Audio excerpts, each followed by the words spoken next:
Produire pour produire et qu'environnementalement et économiquement ça ne suit pas, c'est pas la peine. Bonjour les agris. Aujourd'hui je pars à la rencontre de Benjamin Salmon.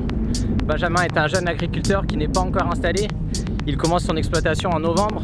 Il va nous expliquer ce qui l'a motivé à se lancer dans un tel projet.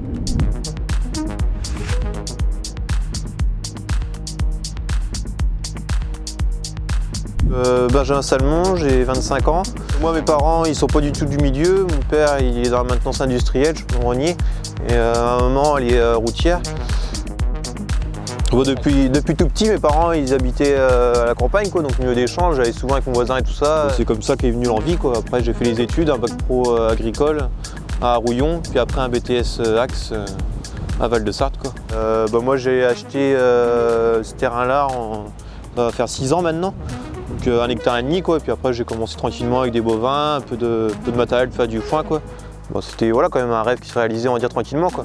Maintenant il ne reste plus qu'à finaliser avec une exploitation et puis travailler à temps plein dessus quoi.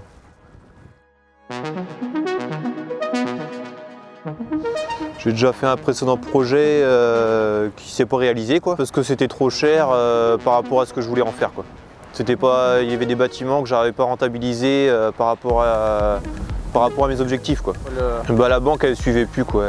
C'était un bâtiment qui était assez cher à l'achat quoi, qui était déjà présent en exploitation, j'avais pas le choix de le garder et moi ça m'intéressait pas. Niveau temps de travail, c'était au niveau des bovins et tout ça, il y avait beaucoup à faire quoi. Donc c'est bien, ça permet de tirer de ses erreurs, d'apprendre, de voir là où il faut pas se relancer quoi. Les banques elles sont là pour nous installer mais quand même nous dire stop aussi quand ça va pas quoi. Vaut mieux qu'elles nous le disent maintenant qu'on se casse la gueule plus tard quoi. Ouais. Je regrette pas quoi maintenant. Je me dis voilà c'était pas la bonne quoi. Donc là ce serait sur la reprise d'une exploitation porcine avec 55 hectares de culture, plus des cochons, donc post-sevreur, engraisseur. J'arrêterai la partie maternité parce que j'aurais son ouvrier part. C'était pas trop ma part moi parce que je connaissais pas trop en partie naissage. Donc là je repartirai soit avec une maternité collective ou de la prestation de service. Donc ce qui fait que je suis sur un cochon, je suis sûr de savoir combien je vais le vendre à la fin. Non, je serai tout seul.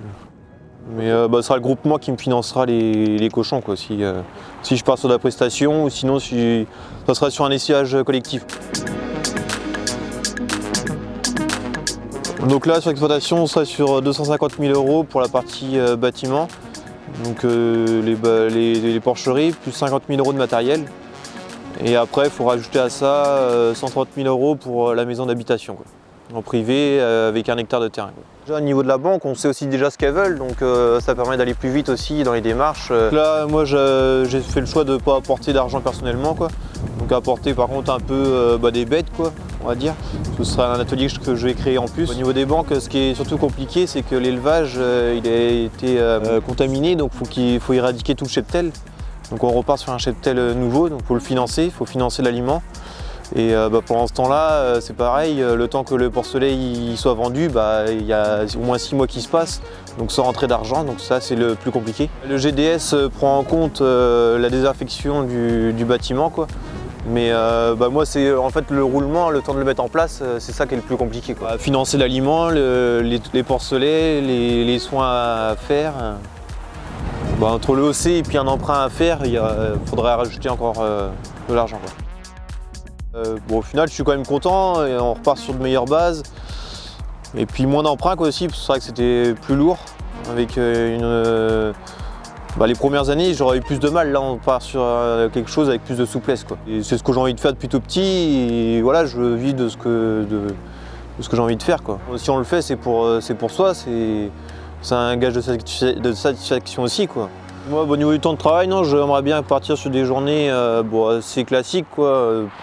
Un peu comme un ouvrier quoi, mais sur des périodes calmes quoi. Parce que j'ai envie de dire, au moment des moissons, des semis, on peut pas toujours être calme, mais après voilà, faut avoir aussi une vie de famille à côté, je pense que c'est important et pas tomber dans l'engrenage de toujours être au boulot, ça. Il y a des moments pour travailler, des moments pour passer sa vie privée, je pense qu'il faut arriver à différencier les deux, quoi. J'ai pas forcément envie de m'agrandir beaucoup plus, je préfère avoir une petite structure pour arriver à me rémunérer, quoi. avec ce que je fais, je pense c'est le principal. Avoir des grosses exploitations pour se rémunérer peu, c'est pas avantageux, quoi. Et puis même demain pour la revente, quand je vois beaucoup d'exploitations qui se ragrandissent, ça peut être pénalisant à la revente derrière parce que c'est compliqué à revendre, les grosses structures. Je pense que l'agriculture d'aujourd'hui, elle a beaucoup changé par rapport à avant et ça a été en positif, quoi, parce qu'il y a eu un moment donné où il y avait, fallait produire et il y a un moment donné où le système a dit stop, quoi. Faut arriver à faire la balance entre ce qui va être rentable et puis l'environnement aussi, quoi. Parce que si c'est produire pour produire et qu'environnementalement et économiquement ça ne suit pas, c'est pas la peine, quoi.